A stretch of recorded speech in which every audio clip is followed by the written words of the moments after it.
안녕하세요. 피부가 알고 싶다의 닥터성입니다. 이번 방송은 레이저 토닝의 이상적인 파장은 과연 무엇일까에 대해서 얘기해 드리려고 이제 녹음을 하고 있어요. 이 방송이 끝나면 레이저 토닝을 어떤 치료 원리를 이용해서 피부를 좋게 하는가, 그 다음에 레이저 토닝을 과연 많이 해도 큰 문제가 안 될까 등등 일반인들이 많이 궁금해하는 것들, 어떻게 보면 이번 방송은 레이저 토닝에 관한 설명들이 약간 수준이 너무 높지 않을까, 의사 수준이 거의 반의사 수준이 아닐까 할 정도로 레벨이 좀 높아요.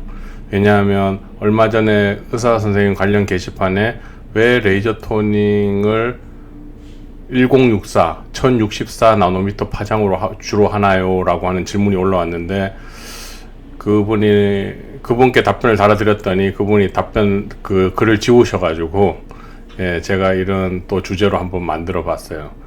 그러면 왜 이 정도 레벨까지 일반인들이 알아야 하는가, 알면 좋은가에 대해서 얘기를 한번 해드릴 텐데요. 제가 과거에 환자분들을 보다가 어떤 경우가 있었냐면, 부산에서 왔던 박시읒 이응을 가진 분이 계셨어요. 처음에 상담을 하는데 이분은 거의 반의사 레벨인 거예요. 그래서 정말 궁금해서 혹시 의사 선생님이세요? 그랬더니 자기 의사가 아니래요. 피부에 관심이 많은 일반인인데 많이 관심을 갖고 찾다 보니까 지식이 많이 늘었대요. 그래서 이 정도 레벨을 갖춘 분은 거의 의사라고 해도 믿겠는데 할 정도의 지식을 갖고 있었어요. 그러면 그게 과연 뭐가 좋은가? 우리가 치료를 받을 때 자기의 지식과 부합되는 방법으로 치료를 하고 있는 병원을 가면 의심이 많이 줄어들어요. 그리고 신뢰가 더 많이 쌓여요. 물론 그 환자분이 아는 방법으로 그 병원이 똑같이 치료한다는 보장은 없지만, 자기가 알고 있는 이론에 준해서 치료 방법이 비슷하게 흘러가면 신뢰감이 더 쌓여요. 그래서 이런 방송을 들어서 의학적 지식이 많이 쌓이고, 이런 이유로 이런 파장을 선택하는구나, 그리고 이러이러한 이유로 인해서 토닝을 하면 피부가 좋아지는구나 등등을 알게 되면 환자 입장에서 자기 지식에 대한 어떤 그런 믿음이 있기 때문에 치료하면서 더 많이 신뢰가 생기고 스트레스가 더 줄고 더 좋은 결과를 만들어낼 수 있어요. 신뢰감이 많이 떨어지는 병원에서 치료를 하면, 치료하는 중에도 어떻게 돼요?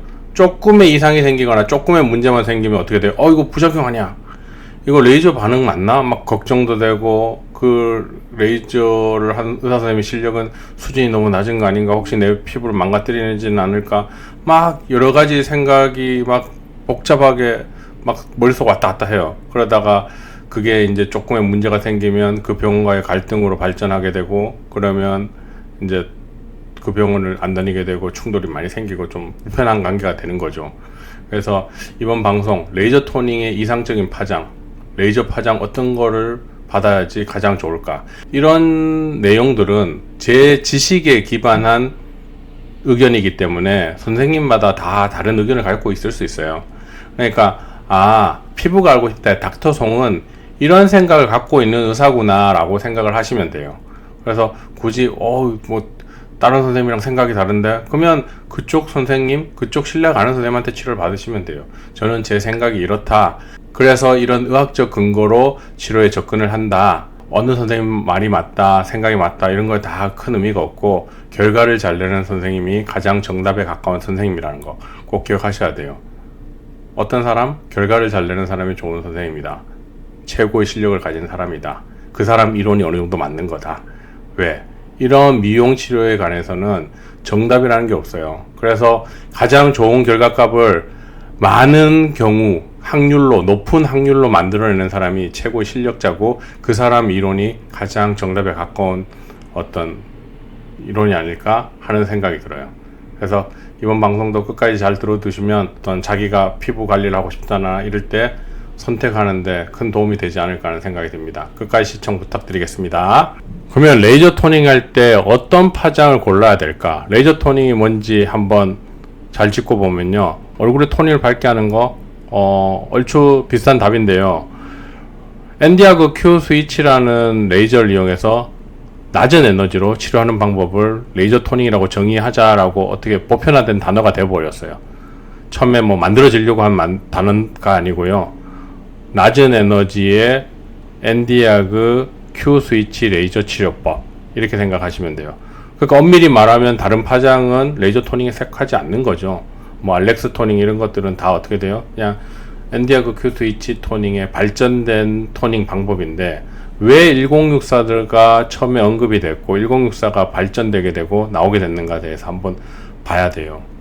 피부를 보면 진피를 보면 진피형 색소라 그래가지고 진피에 이렇게 멜라닌이 있는 게 있고요. 그 다음에 기저층에 있는 멜라닌 세포가 있고 거기에 색소를 갖고 있고 멜라닌 세포에서 뿜어낸 색소가 이렇게 표피한 색소를 만들고 있어요. 그죠? 그래서 주로 이런 색소를 치료하려고 레이저 토닝이란 걸 해요. 근데 이런 파장을 고를 때 이 병변이 색소 병변이 기미일 때만 선택을 되게 심각하게 해야 돼요. 기미가 아니고 다른 색소 병변이면 그렇게 막 고민할 필요가 없어요.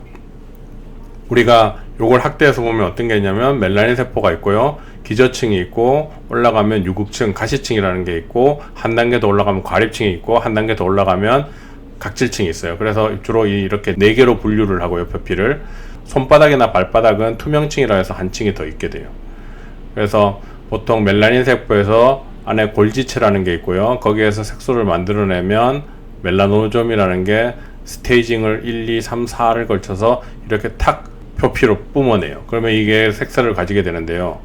근데 일반적인 색소는 그냥 이것도 치료하고 이것도 치료하면 되기 때문에 어떤 파장을 써도 큰 문제되지 않는데 단지 기미에 한해서는 얘를 가급적 건드리면 안 되고 이 안을 치료해야 돼요. 물감통에 물감만 제거를 해야 돼요. 물감 튜브에 물감만 제거하는 방법을 골라야지 얘네들이 색깔을 잘 안 뿜어내게 돼요. 얘를 제거하게 되면 이 멜라닌 세포가 갖고 있는 물감을 확 뿜어내게 돼요. 그래서 더 시커매지는 거예요. 그러면 치료할 때 어떤 식으로 접근해야 되냐? 파장이 우선 이 멜라닌 세포까지 도달을 해야 되고요. 그 다음에 어떻게 해야 돼요? 얘를 건드리지 않고 이 멜라닌 세포의 안에 있는 멜라노좀을 파괴시킬 수 있어야 돼요. 그 두 개가 가장 중요한데 이 안을 파괴시키려면 어떤 펄스가 필요하냐? 10 나노세컨드 이하의 펄스가 필요해요. 즉 엔디아그 Q 스위치, 흔히 말하는 뭐 레이저 토닝 할 때 대부분 10 나노세컨드예요. 아니면 피코 레이저 같은 거 300 피코 세컨드, 뭐 450 피코 세컨드 이런 거 있잖아요. 그래서 10 나노세컨드보다 아래로 떨어지는 펄스를 가진 애를 공격해야지 얘 안을 공격할 수 있어요. 그래서 롱 펄스를 하면 대부분 위에서부터 얘를 흡수하면서 얘를 파괴시키면서 내려오기 때문에 주로 쇼 펄스를 이용해야 된다. 그래서 엔디아그 Q 스위치나 뭐예요? 피코 레이저를 이용한다. 그런데 문제는 뭐예요? 이 멜라닌 세포에 대한 흑강도 그래프인데 멜라닌 세포의 흑강도가 높으면 어떻게 돼요? 어떻게 보면 멜라닌 색소를 더 잘 제거하니까 좋을 거라고 생각을 하지만 이 위에서부터 다 파괴하면서 다 태우면서 내려오는 거예요. 다 파괴시키면서. 그럼 어떤 문제가 생겨요? 제가 아까 전에 얘기했듯이 얘를 파괴하면 얘에 있는 애는 어떻게 돼요? 자기 피부에 대한 공격으로 받아들이기 때문에 멜라닌 세포가 가지고 있는 멜라노좀을 자꾸 이쪽으로 뿜어내요. 더 시커멓게 뿜어내요. 그러니까 기미가 더 진해지는 거죠. 그럼 치료할 때 어떻게 해야 돼요? 얘를 가급적 건드리지 말고 얘 안을 파괴해야 돼요. 그러려면 어떻게 해야 돼요? 멜라닌 색소에 대한 흑강도가 지나치게 높지 않은 거, 즉 이쯤 가는 거 1064, 1064 정도 되는 파장을 이용하면 얘를 건드리지 않고 이 내려가면서 이 안을 건드리게 돼요. 그리고 펄스까지 짧으면 더더욱 이 안만 건드리게 돼요. 그래서 치료할 때 가장 이상적인 파장은 뭐다? 멜라닌 색소에 대한 흑강도가 높은 파장을 쓰는 게 아니고 적절히 높은 것, 좀 낮은 걸 써야지만 이 표피에 있는 색소를 건드리지 않고 멜라닌 세포가 머금고 있는 멜라노좀을 파괴할 수 있기 때문에 가장 이상적인 결과가 나오는 거예요. 이해가 되시겠죠? 다른 색소 병변은 이 중에 아무 걸 해도 되는데 기미 치료를 할 때 한해서만 1064를 좀 고집하는 게 좋다. 그게 제 개인적인 의견이에요. 그래야지만 부작용도 적고 리바운드도 적어서 더 좋은 결과가 나오고 환자들도 만족도가 높아져요. 그래서 이번 방송은 우리가 색소 치료를 할 때, 특히 기미 치료를 할 때 어떤 파장을 고르는 게 가장 이상적인 레이저 토닝의 방법인가에 대해서 언급을 했어요. 좀 도움이 되셨나 모르겠습니다. 앞으로 여러분들이 어떤 치료를 할 때 이러이러한 원리로 치료를 된다는 걸 좀 알고 있으면 어떤 심적으로 조금 안정을 가질 거예요. 다음번에는 레이저 토닝의 원리, 치료 원리에 대해서 한번 얘기를 해드릴게요. 끝까지 시청 감사드리고 다음에도 더 재미난 내용으로 찾아뵙겠습니다. 감사드립니다.